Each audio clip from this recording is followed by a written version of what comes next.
कालू नाम का एक भालू गांव के बाहर वाले जंगल में रहता था। वह देखने में जितना काला कलूटा था, मन से उससे भी अधिक काला था। जानवरों से मीठी मीठी बातें करता था और मौका मिलते ही उन्हें चट कर देता। छोटे जानवर तो प्रायः चिकनी चुपड़ी बातों के जाल में फंस ही जाते थे। उसी जंगल में मोटू और छोटू नाम के दो खरगोश भी रहते थे। देखने में वे जितने छोटे थे, अक्ल में उतने ही अधिक बुद्धिमान थे। उन दोनों में दोस्ती भी खूब थी। दिन भर दोनों मिलकर उछल कूद मचाते और खेलते रहते। एक दिन बातों ही बातों में कालू भालू का जिक्र आ गया। सच मोटू, इस कालू के बच्चे ने तो छोटे जानवरों का जीना हराम कर दिया है। वह रोज ही किसी न किसी को अपने जाल में फंसा ही लेता है।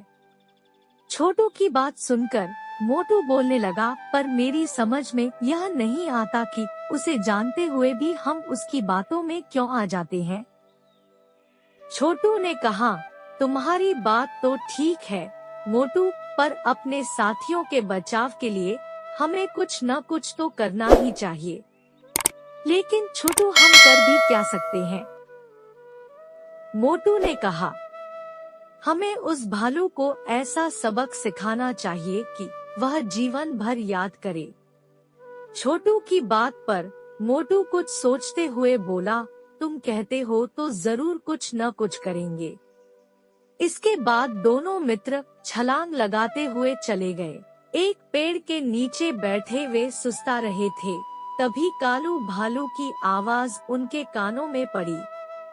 उस समय छोटू ने सोचा कि यदि वे भागने की कोशिश करे तो शायद कालू भालू उन्हें दबोच ले। इसलिए वह बातें बनाते हुए बोला, अरे कालू दाना, आप यहाँ घूम रहे हो? वहाँ गुफा में विचित्र जीव देखने नहीं गए क्या? विचित्र जीव? कालू ने आश्चर्य से पूछा। और नहीं तो क्या, आज जंगल के कोने वाली गुफा में जाने कहां से एक विचित्र जीव आ गया है। उसका शरीर सांप जैसा लगता है, मुंह शेर जैसा और पूंछ लंगूर जैसी। सभी जानवर उसी को देखने गए हैं। अच्छा, तो मुझे भी वहां अवश्य जाना चाहिए, कालू भालू बोला।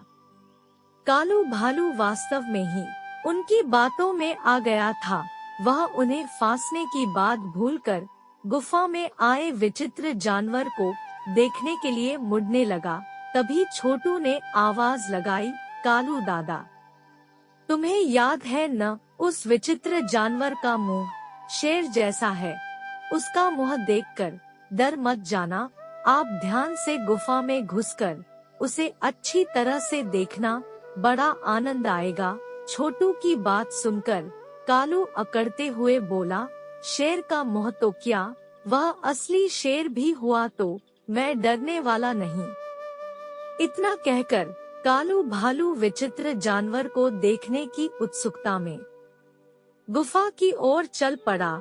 उसी समय मोटू और छोटू खरगोश भी दौड़ते हुए दूसरे रास्ते से गुफा के पास पहुंचकर छिप गए। थोड़ी देर बाद कालू भालू गुफा के पास आया और इधर उधर झांककर गुफा के अंदर जाने लगा। सामने ही शेर का मुंह देखकर वह मन ही मन सोचने लगा कि वास्तव में ही वह विचित्र जानवर होगा। बिना किसी झिझक के वह अंदर जाने लगा। कुछ ही क्षणों बाद कालू भालू गिरता पड़ता गुफा से बाहर की ओर दौड़ता आ रहा था। बेचारे के शरीर पर कई जगह गहरे घाव हो गए थे।